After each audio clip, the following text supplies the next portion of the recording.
Unemployment is a global phenomenon, but Nigerians are concerned about the number of unemployed youths in the country. TVC Breakfast caught up with some of them. Employment rate in Nigeria is our focus this time. Is it just that people are unemployed, or is it that the people who are unemployed do not have the right qualifications for the roles they seek, or is there some other reason we do not know? I am Abosede Omowi, and I'm here on the streets to find out.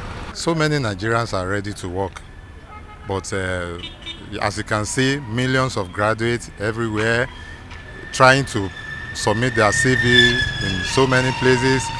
So many places they will say maybe like you are qualified there, but they will still ask you who sent you. Nigeria on an economic system whereby we limit our potential of bringing in more industries and companies to come into Nigeria. With those things, we will give people avenue to employ more people. And because we are lacking in this, compared to our present population, we are having issues employing youth. And we still have a little deficiency regarding the youth aspect. Some are just being unemployable. And the fact that some people just go to school just because they want to go to school, and not just because they want to acquire the knowledge and be able to transmit it into the society. Purely, I will have to blame at large the educational system of ours. It's actually not helping at all. The job in Nigeria are not enough. They are not that there is no job. There is job, but it's not enough for the population. The unemployment, people are so many. So we need to create job for our younger ones, for the youth. I can still blame the youth and also the country. The youth in the sense that nobody wants to work. Every youth now, let me say 80% of the youths in the country, they want to work a little and acquire big money. That is why they are fraud everywhere. The youth are very strong. Nigerian youth are very able to do anything to survive. Even as of now, our youth are very, very strong. They are very hardworking. Among all the whole country in the world, Nigerian youth are very, very intelligent. They are very, very okay to do anything. They are ready to do anything. But because of the bad leadership in Nigeria, that is why you see unemployment everywhere. Even upon that, they are still struggling to do something. Well, that is it from the streets on the rate of unemployment in Nigeria. Abosede Omowi, TVC News, Lagos. Okay, well, that's ready to do anything. Is where the I think that's where the problem is. That's ready to do anything. Is, Because from that statement, you can get the good, the bad, and the ugly. Absolutely. Well, Dr. Dan Ekere is still very much with us. Of course, of the Nigeria population of about 293 million, according to the National Bureau of Statistics, 65% make up the population.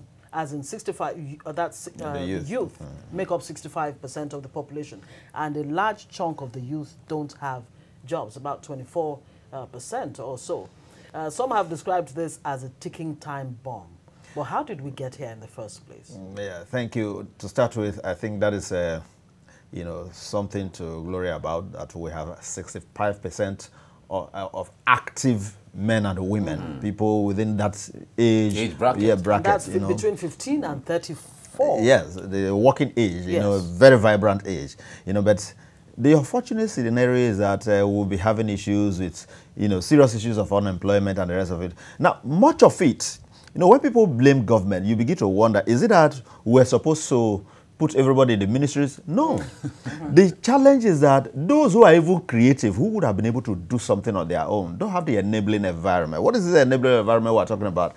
Power. If you are to operate, even the ordinary, small-scale businesses, salon, barbing salon, and the small things that you can do on your own to just get engaged and get something doing, you don't have power to do that. You need to be your own NEPA. In some cases, you be your own water resources. You are practically government on your own. So when you have this kind of challenge, life becomes difficult. And so creating jobs becomes problematic.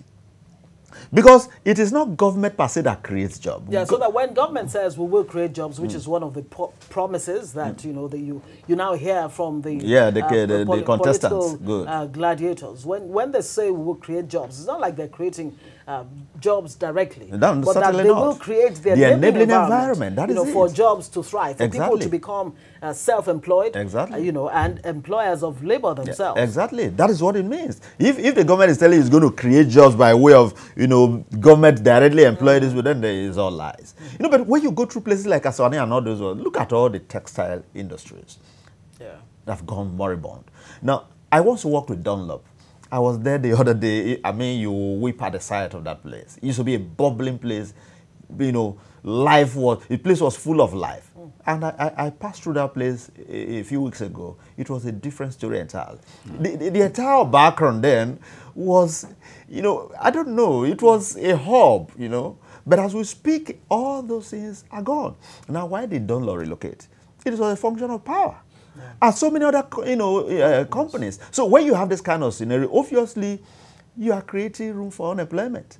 The few industries that are on ground that ordinarily will not be able to even absorb everybody, you are even destroying them. You are paralyzing them. But in this case, now, is it government that has all the blame? We remember in the 70s and maybe early 80s, maybe 80, 81, when they used to talk about when you graduate from school, there is a job waiting for you somewhere, and there are places where, okay, they're even waiting to give you a house, will give you a car, and all of that. That's the case. We hear of all of these things. We saw them, not just here. Okay, fine. Anyway, some heard. Some heard. Some are quite smaller. When maybe Ugo heard. Maybe Mama heard. But the point is, at what point did these things change? Because when we say, okay, government did not, is it just really about government? Yeah, the ones who I've just mentioned, do you, on your own, can you generate and transmit power? Even states that have been able to build, some power stations and the rest, they could only generate. And they have nothing to do with it. In some cases, when it is even uploaded, they don't have access to it. So you have this challenge. And it's all about policies. It is government that formulates policies, and these are policy guided. So until you have that enabling environment, it will be difficult. Then again, if you go beyond government, because the challenge is not entirely that of governance, you equally have a problem of orientation. Okay? As we speak today, there are a lot of, even the technical, skilled workers. We now import people from places like Benin Republic and the rest of it. Those who do tiles and the bricklaying and the rest of it, all those works. We now bring them from outside. Why? What happens to our technical... Yeah, but if you check the finishing of what those guys do and what Nigerians do, you always see there's a big gap between the finishing. We don't pay attention. Yeah, and that brings us back to the issue of employability. Yes. Exactly. Yeah. You see, I remember there was a day, I saw in those days where Ghanaians were still here, there was one of them that, mended my shoe sometimes. And from the way he was talking, I was compelled to ask questions.